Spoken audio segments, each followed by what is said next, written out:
Mark was used to balance sheets and numbers. His career as a financial consultant depended on it. But the spreadsheet in front of him wasn't for work, it was his family's finances. For weeks, Mark had been sensing that something was off. Laura, his wife of 14 years, had been unusually distant. She still smiled, still played her part at family dinners, but there was a guardedness in her eyes, a wall he couldn't climb. Tonight, the quiet house offered him an opportunity. He sat alone in his home office, a dim desk lamp casting shadows across the pages of financial statements. His heart sank as he clicked through their joint accounts. Large withdrawals and transfers he didn't recognize jumped out at him. Each click brought a new wave of unease. Property purchase? Mark whispered, his brow furrowing as he opened an email from their bank. Attached was a confirmation for a $650,000 payment. Down payment on a house. His mind raced. A house?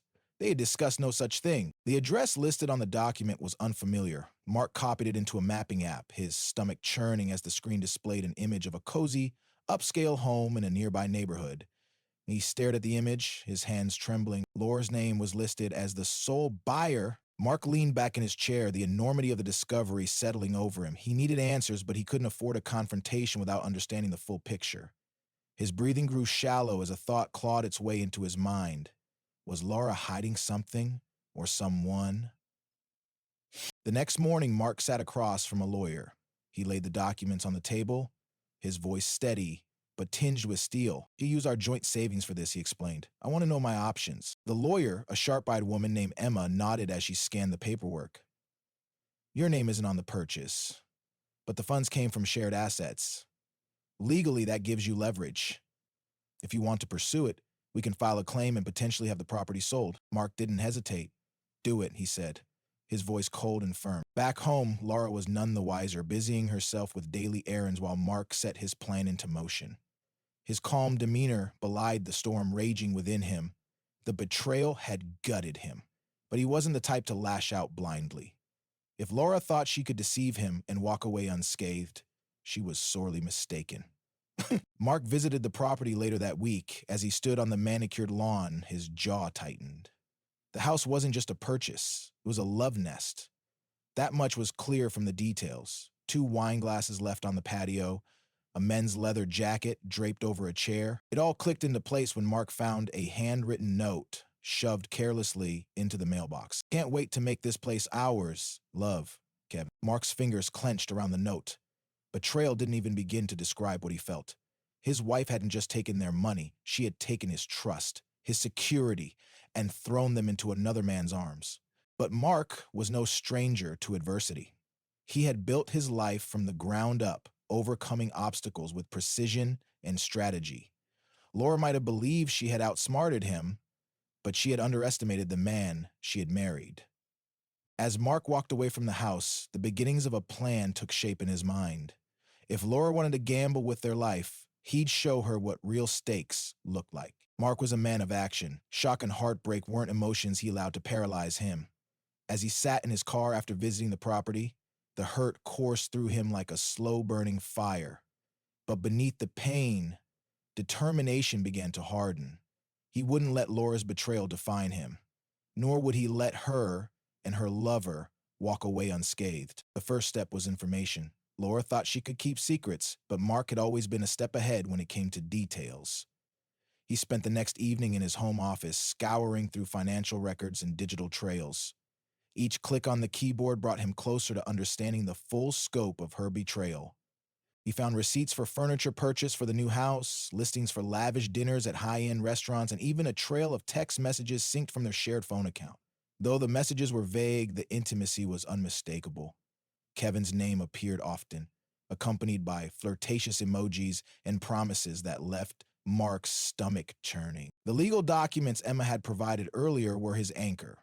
He revisited the fine print, confirming his legal claim to the house. It wasn't revenge he sought. It was justice, the chance to take back what was his.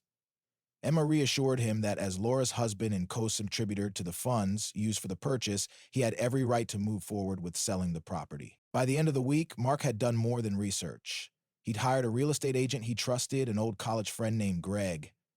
Greg didn't ask too many questions when Mark explained the situation. She's not going to know what hit her, Mark said, his tone calm but resolute. I need this handled quietly and quickly. Greg nodded, already making calls. We'll list it below market value to attract fast buyers. I'll make sure the paperwork is airtight. It'll be sold before she even realizes it. Mark couldn't help but marvel at how surreal his life had become. Just weeks ago, he'd been planning a quiet vacation with Laura, a chance to reconnect after the stresses of life. Now, he was orchestrating a move to dismantle the very foundation she had tried to rebuild without him. At home, Laura's behavior remained bafflingly normal. She still greeted him with a smile, still cooked their dinners, and still called him honey. But Mark saw through the facade. He noticed the fleeting moments of guilt in her eyes, the way she seemed distracted by her phone at odd hours, the unnecessary errands that always kept her away just a little too long. Mark played his part as well. He didn't confront her or hint at what he knew. Instead, he maintained a calm demeanor, his mind focused on the end game. He began subtly withdrawing money from their joint accounts, careful not to arouse suspicion. He also froze their credit cards, claiming fraudulent activity to the bank as a reason for issuing replacements. Laura didn't complain. Perhaps she assumed the inconvenience would be temporary, or maybe she thought she could lean on Kevin's finances in the interim. Either way, she hadn't yet noticed how her resources were slowly being siphoned away. By the time the house was listed, Mark was ready for the next phase. He took a detour one evening to visit the property again, this time walking inside. He didn't need a key. Greg had already arranged access. The house was sparsely furnished, but undeniably set up for a couple. On the kitchen counter, he noticed two mugs, one reading "Her King" and the other "His Queen." The sight was almost laughable. Laura had romanticized her betrayal, dressing it up as something pure and meaningful when it was anything but. Mark removed the mugs, placing them in the trash. This wasn't going to be her fantasy home. By the end of the second week, Greg called with good news. "We've got an offer," he said. "It's solid, no contingencies. If you approve, the paperwork can be finalized in 3 days." Mark smiled for the first time in days. "Approve it," he said. The house was as good as gone, and Laura's web of lies was about to unravel. Mark felt a strange sense of clarity. He didn't feel vindictive. He felt free. Free from the illusion of his marriage, free from Laura's manipulations, and free to reclaim his life. In the days leading up to the sale's closure, Mark began laying the groundwork for the confrontation. Every document, every receipt, every text message was organized into a neat folder. Laura wouldn't be able to deny anything once the moment came. And as the final details fell into place, Mark found himself anticipating that moment with a strange mix of dread and exhilaration. The betrayal had hurt him deeply, but the thought of reclaiming his power brought him a sense of satisfaction he hadn't expected. Justice was coming, not just for Laura, but for Mark himself. The house was sold. The money had been transferred back into Mark's account where it belonged. As he stared at the final transaction confirmation on his laptop, a mix of satisfaction and sorrow washed over him. He'd taken back what Laura had stolen, but the weight of betrayal still pressed on his chest. The person he had shared years of his life with, the one he trusted above all else, had used his love and loyalty to fund a secret life. Mark wasn't naive. He knew that betrayal, no matter how justified it might seem to the betrayer, had consequences. And now those consequences were about to fall squarely on Laura's shoulders. The day of reckoning began like any other. Laura busied herself around the house, humming to herself as she folded laundry in the living room. Mark had always admired her grace and composure, but now those same qualities felt hollow, a mask covering her deceit. Mark watched her from the doorway, his arms crossed. The manila folder in his hand felt heavier than it was, its contents the culmination of weeks of investigation and planning. "Laura," he said, his voice calm but firm. She looked up, smiling, though there was a flicker of hesitation in her eyes. "Hey, honey, what's up?" "And we talk?" he asked, nodding toward the dining table. Her smile faltered, but she nodded. "Sure." Mark placed the folder on the table as Laura took a seat across from him. For a moment, neither of them spoke. The silence between them was thick, the kind that only years of shared history could produce. "I know about the house," Mark began, his tone even. Laura's face froze, the blood draining from her cheeks. She opened her mouth to speak, but no words came out. I know about Kevin, he continued, his eyes boring into hers. The mention of Kevin's name shattered whatever composure she had left. Laura's hands trembled as she reached for the folder, but Mark placed his hand on top of it, stopping her. I think it's time you listened, he said, his voice cold. Over the next 20 minutes, Mark laid everything out. He spoke methodically, walking her through the financial records, the property purchase, and the text messages he'd found. He showed her the receipts, the photos from the house, and the final sale agreement. Every piece of evidence was a nail in the coffin of her lies. Laura's initial shock gave way to defensive indignation. You went through my things, she snapped, her voice rising. You spied on me? I trusted you, Mark replied, his tone never wavering. And you took advantage of that trust. You used our money we worked for together, to buy a house for your lover. And now, it's gone. I sold it. Laura's eyes widened in disbelief. You what? You heard me, Mark said. The house is sold. The money is back in our account, or rather, my account, since I've frozen yours. For a moment, Laura seemed at a loss. Then she leaned back in her chair, letting out a bitter laugh. So this is your big revenge? Selling the house? Freezing my accounts? What do you expect me to do now, Mark? Crawl back to you and beg for forgiveness? Mark leaned forward, his expression unreadable. I don't expect anything from you, Laura, not anymore. But I needed you to understand something. You don't get to betray me and walk away without consequences. Laura's defiance faltered, replaced by something that looked like fear. Evan will stand by me, she said, though her voice lacked conviction. He loves me. Mark couldn't suppress the grim smile that tugged at his lips. Will he? Because I have a feeling Kevin isn't the type to stick around when there's nothing in it for him. As if on cue, Laura's phone buzzed on the table. She glanced at it, and the flash of panic in her eyes told Mark everything he needed to know. Go ahead, Mark said, motioning to the phone. Answer it. Laura hesitated before picking up the phone. She turned away from Mark as she answered, but her voice carried across the room. Sir, Kevin, what are you talking about? No, I can't right now. Her words trailed off as Kevin's voice, angry and demanding, poured through the speaker. Mark couldn't make out the specifics, but the tone was unmistakable. Kevin wasn't happy. When Laura hung up, her hands were shaking. She avoided Mark's gaze, staring down at the table instead. He's leaving, isn't he? Mark asked quietly. Laura didn't respond. Mark stood, gathering the folder and tucking it under his arm. I'm filing for divorce, he said, his tone final. I'll be leaving the house by the end of the week. You can keep whatever's left, but don't expect it to be much. I've already spoken to a lawyer. The accounts will remain frozen until everything is settled. Tears streamed down Laura's face as she finally looked up at him. Mark, I didn't mean for it to go this far. I was just unhappy. Unhappy? Mark echoed, his voice tinged with disbelief. And your solution was to betray me? To take everything we built and throw it away for a man like Kevin? She sobbed, but Mark felt no sympathy. He had given her his love, his trust, and his loyalty. And she had thrown it all away. As he walked out of the room, leaving Laura to her regret, Mark felt a weight lift from his shoulders. For the first time in weeks, he felt free. Free from lies, free from deceit, and free to start over. Justice had been served, and Mark had reclaimed his life. The house felt different after the confrontation. It wasn't just the quiet, though that was palpable. It was the emptiness, the emotional void left in the wake of betrayal. Mark packed his things in silence, methodically moving through the house they had once shared. Each item he picked up felt like it carried a piece of the life he had built, the one Laura had so casually torn apart. She was somewhere upstairs, probably crying. Mark didn't care. He had shed his tears in private, but now there was nothing left, only resolve. As Mark zipped up his suitcase, his phone buzzed. It was a text from his lawyer, Emma. Divorce papers filed. Let me know if you need anything else. Mark read the message twice before setting the phone down. It was a simple text, clinical and straightforward, but it carried an emotional weight he hadn't anticipated.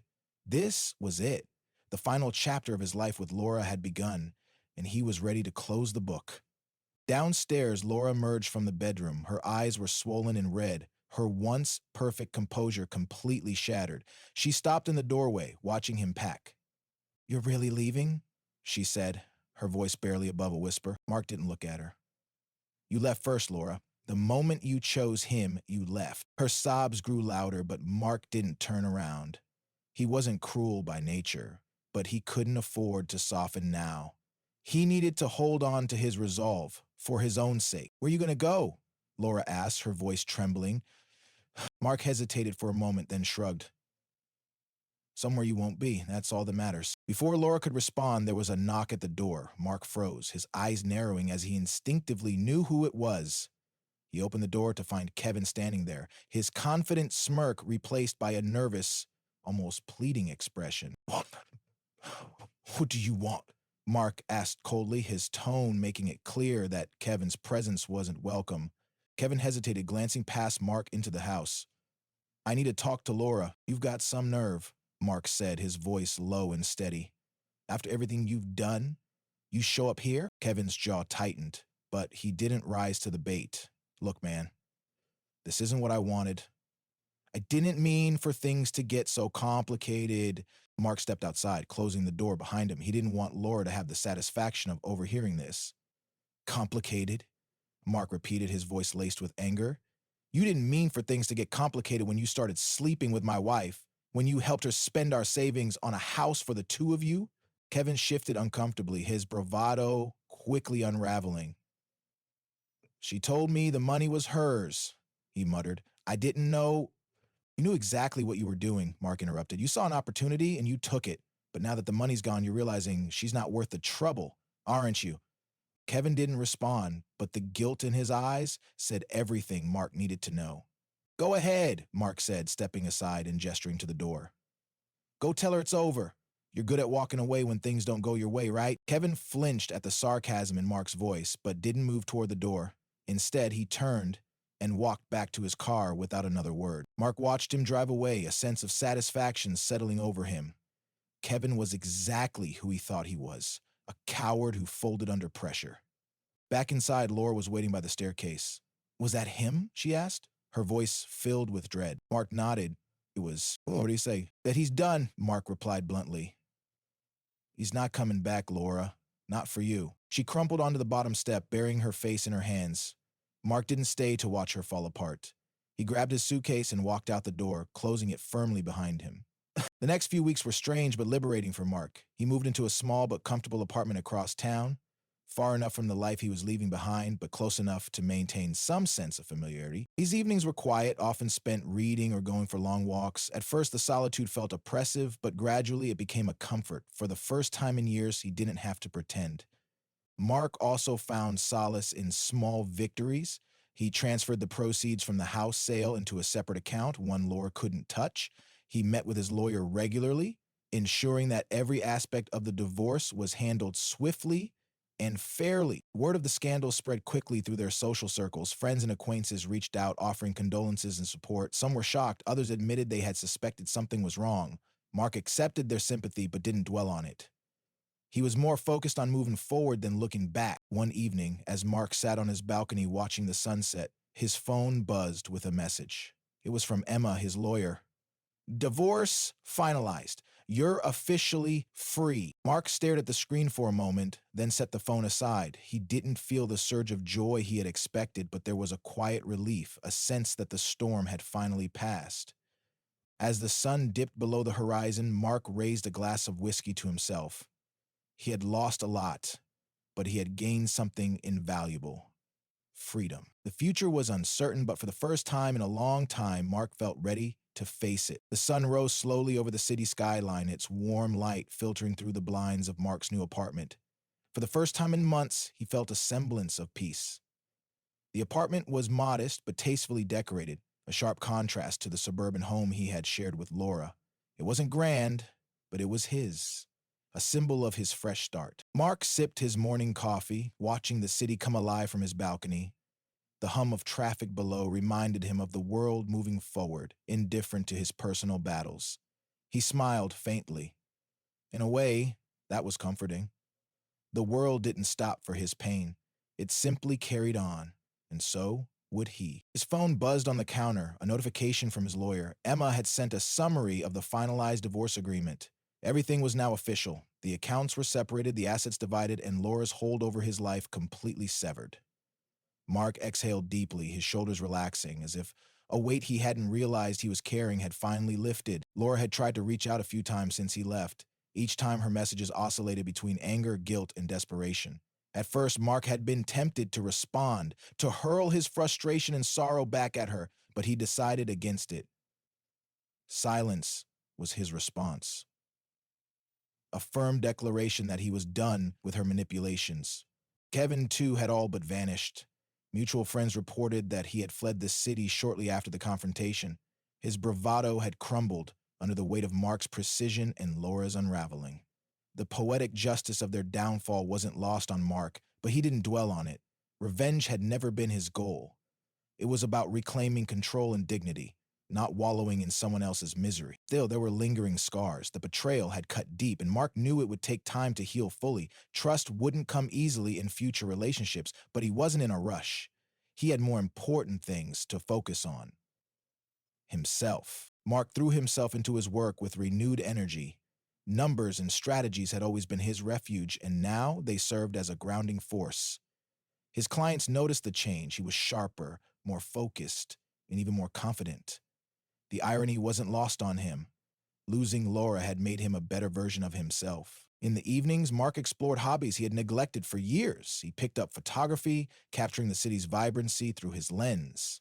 He joined a local hiking group, finding solace in the quiet of nature. Each small step felt like a victory, a reminder that life didn't end with heartbreak.